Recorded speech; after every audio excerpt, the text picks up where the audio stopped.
হাসরের ময়দানে কত কাতার মানুষ হবে গো। নবী বলেন আয়েশা, হাসরের ময়দানে মানুষ 120 কাতার মানুষ হবে। কয় কাতার? আয়েশা রে, হাসরের ময়দানে 120 কাতার মানুষ।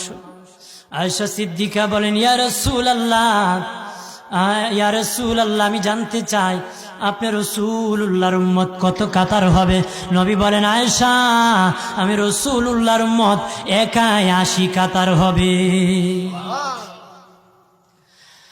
আয়েশা বললেন ইয়া রাসূলুল্লাহ, অগাদিনের নবীজি 80 কাতার দিয়ে আপনার উম্মত হবে, আপনার উম্মতকে কেমনে আপনি চিনবেন?